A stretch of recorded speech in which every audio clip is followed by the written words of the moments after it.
बिस्मिल्लाहिर्रहमानिर्रहीम अस्सलाम वालेकुम। वेलकम टू माशाल्लाह टू सिस्टर कुकिंग चैनल।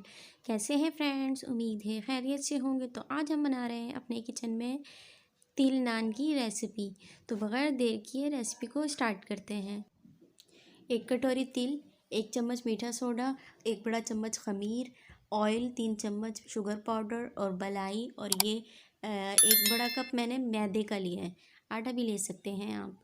तो बिस्मिल्लाहिर्रहमानिर्रहीम। सबसे पहले मैंने ले ली है बलाई और इसको अच्छे से हम फेंट लेंगे, स्पून से ही कर लेंगे ताकि ये अच्छे से सेट हो जाए। इसके बाद इसमें ऐड करूँगी शुगर पाउडर। इसमें शुगर पाउडर ही ऐड कीजिएगा। ये मैंने 4 चम्मच लिए हैं, ठीक है फ्रेंड्स। तो इसे देखिए मैंने अच्छे से मिक्स कर लिया। इसके बाद मैंने इसमें ऐड करना है ऑयल।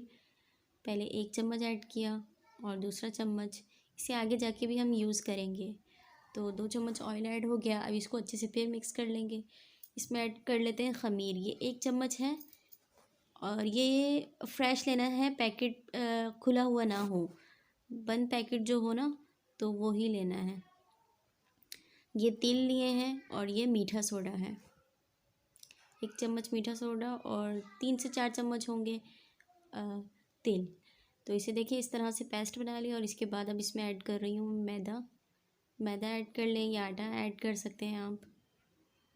तो इसे भी अच्छे से मिक्स कर लेंगे। तो ये मैं स्पून साफ़ कर लेती हूँ। और अब इसमें भी मैंने ऑयल ऐड करना है, ठीक है फ्रेंड्स।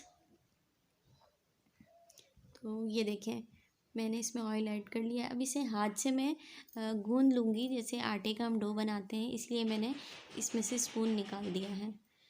तो इसे अच्छे से हम एक डो बना लेंगे। अब इसमें अभी देखें ये खुश्क लग रहा है, तो मैंने दूध लिया है, मैं दूध से गूंद लूँगी इसे। तो ये देखिए मैंने इसे एक डो बना लिया है। अब इसके ऊपर भी मैं पूरा ऑयल लगाकर तकरीबन इसे 15 से 20 मिनट के लिए हम रख देंगे ताकि ये फूल जाए, क्योंकि ख़मीर से फूलता है, ठीक है फ्रेंड्स। तो 15 से 20 मिनट हो चुके हैं। अब ये मैं एक साइड पे प्लेट ले लेती हूँ और इस पर मैंने ऑयल लगा लेना है पूरे पे अच्छे से। और थोड़ा सा आटा डाल के इसको भी मैंने पूरा फैला लेना है, जो एक्स्ट्रा होगा वो हटा देंगे।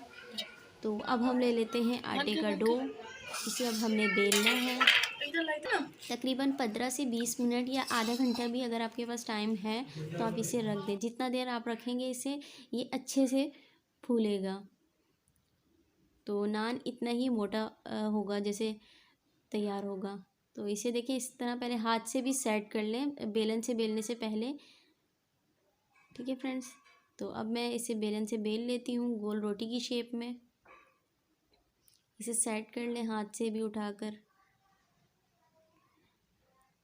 तो अब इस पर हम रख देते हैं। और मैंने पतीले में भाप बनने के लिए पहले से ही रख देती, तकरीबन 10 से 15 मिनट पहले ही मैं भाप बनने के लिए रख देती हूँ पतीली में, ताकि उसमें अच्छे से भाप तैयार हो जाए। तो इसके ऊपर से मैं भी फिर ऑयल लगा लेती हूँ। तो ये देखें पूरा मैंने ऑयल लगा लिया है और पतीले में रख देती हूँ। ये देखें नीचे स्टैंड रखा हुआ है, कोई पत्थर भी आप रख सकते हैं। तो 15 से 20 मिनट बाद हम इसको चेक कर लेते हैं।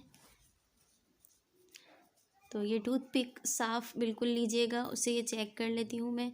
तो ये देखें ये हो चुका है, इसमें पेस्ट लगा हुआ नहीं आया, खुश्क था। ये नीचे साइड से भी मैंने चेक कर लिया। अब हम कर लेते हैं इसको कटिंग। तो ये देखें इसका रिज़ल्ट, देखिए कितना सॉफ्ट है। तो ज़रूर ट्राई कीजिएगा नान की इस रेसिपी को और बताइएगा कि आपकी ये रेसिपी कैसी बनी। चलती हूँ, दुआओं में याद रखिएगा। फिर मिलूँगी एक नई रेसिपी के साथ, तब तक के लिए अल्लाह हाफिज़।